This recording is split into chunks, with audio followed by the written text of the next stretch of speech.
Good morning dear students. आज की कक्षा में आपका स्वागत है। आज पाठ 11 शास्त्रार्थ, जिसके रचनाकार राम कुमार वर्मा जी हैं। यह एक प्रसिद्ध नाटककार हैं, डॉक्टर राम कुमार वर्मा जी। तो आइए समझते हैं कि शास्त्रार्थ नाटक में उन्होंने क्या बताने का प्रयास किया है। तो सर्वप्रथम इसकी जो भूमिका दी हुई है, पहले हम उसको समझते हैं। देखिए, लिखा हुआ है, प्रस्तुत नाटक के द्वारा लेखक यह बताता है कि यदि हम अपना लक्ष्य निर्धारित कर लें तो आयु और शारीरिक अक्षमता भी उसके सामने बाधक नहीं बनती। जीवन में चुनौतियां स्वीकार करके ही आगे बढ़ा जा सकता है। इस नाटक में अष्टावक्र अपनी शारीरिक अपंगता की कमजोरी को बुद्धि के बल से शक्ति संपन्न बना लेता है तथा पिता के शाप को भी आशीर्वाद के रूप में ग्रहण करता है।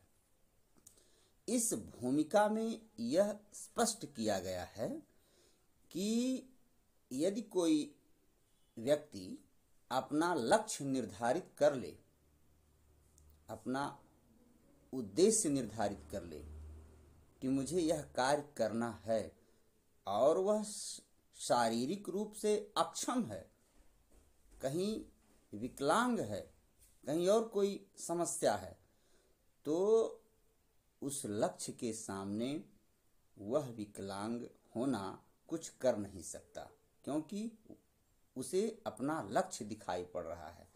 तो जीवन में जो चुनौतियां स्वीकार करने पर ही कोई व्यक्ति आगे बढ़ सकता है।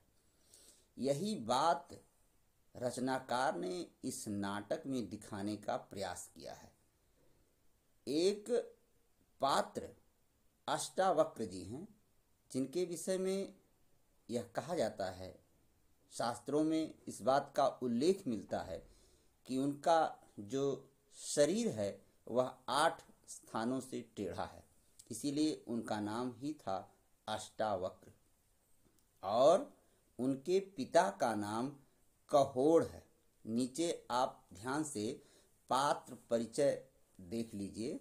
यहाँ लिखा है, सर्वप्रथम सुदामा जो महाराज जनक के मंत्री हैं, वंदन शास्त्रार्थ करने वाले महापंडित हैं, शतानंद महाराज जनक के पुरोहित हैं, महाराज जनक विदेह राज्य के अधिपति हैं।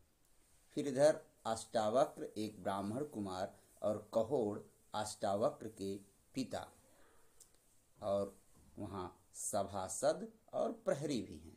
जिस तरह एक राज्य में होते हैं, तो राजा का नाम आपको पता चल गया, राजा का नाम महाराज जनक हैं और उनके पुरोहित का नाम शतानंद है।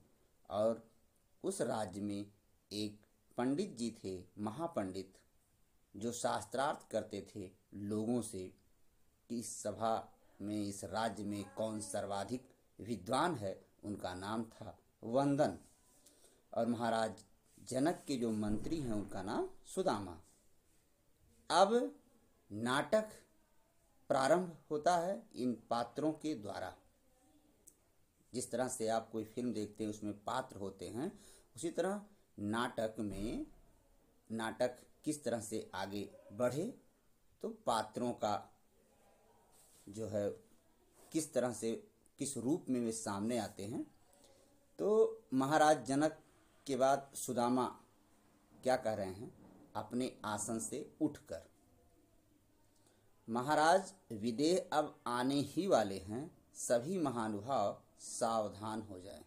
उस सभा में महाराज जनक का आगमन होने वाला है। निमिराज महाराज विदेह की जय। नेपथ्य में 3 बार जय ध्वनि होती है। निमिराज विदेह का आगमन। सब लोग खड़े हो जाते हैं। महाराज पर पुष्प वर्षा होती है। वे अपने सिंहासन पर बैठते हैं। उनके बैठने पर सब अपना आसन ग्रहण करते हैं। कहने का भाव यह है कि उस सभा में महाराज जनक का आगमन होता है, अपने आसन पर विराजमान होते हैं। उनके स्वागत के लिए सभी लोग खड़े होते हैं। फिर आगे शतानंद पात्र परिचय में आपने देख लिया है कि शतानंद कौन है। महाराज जनक के पुरोहित हैं। महाराज का कल्याण हो। महर्षि याज्ञवल्क तो आज भी नहीं आए। अब सभा का कार्यक्रम क्या हो, इसकी घोषणा करने की कृपा करें। अब शतानंद जी जो जनक के पुरोहित हैं, उन्होंने महाराज जनक से कहा कि याज्ञवल्क जी आज भी नहीं आए, अब आगे कार्यक्रम किस तरह से हो, इसकी आप घोषणा करें। जनक कह रहे हैं, क्या राज पंडित वंदन मिश्र यहाँ हैं? जैसा कि आपने पात्र परिचय में देख लिया है कि वंदन मिश्र शास्त्रार्थ करने वाले महापंडित हैं। उनके विषय में महाराज जनक प्रश्न करते हैं शतानंद से, क्या इस राज्य सभा में हैं वंदन मिश्र जी? वंदन उठ जाते हैं। तुरंत उठकर, महाराज की जय, मैं उपस्थित हूँ। पिछले 7 दिनों में मैंने सभी पंडितों को शास्त्रार्थ में पराजित किया है।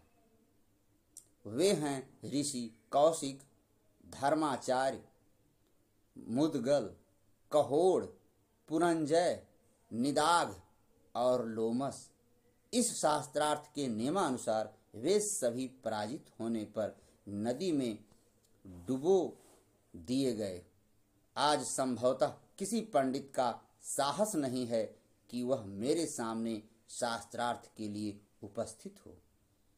इस तरह से महापंडित वंदन ने महाराज जनक से बताया कि पिछले 7 दिनों में मैंने इन ऋषियों को, ऋषि कुमारों को, विद्वानों को पराजित किया है, जिसमें आपने देखा कि एक नाम कहोड़ का भी आया है, जो अष्टावक्र के पिता हैं।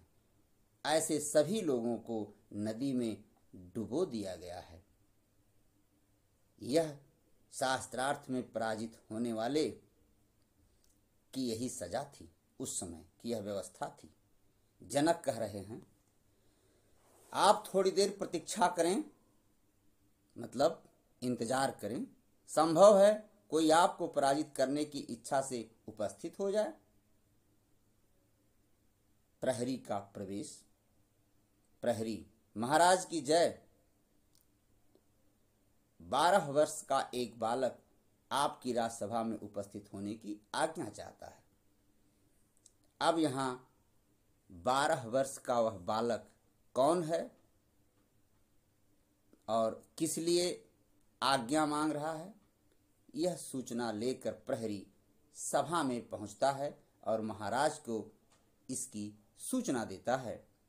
शेष नाटक का जो भाग है, जो नाटक में हुआ, वह क्रमशः आपको अलग अलग भागों में बताया जाएगा। आज की कक्षा यहीं समाप्त करते हैं।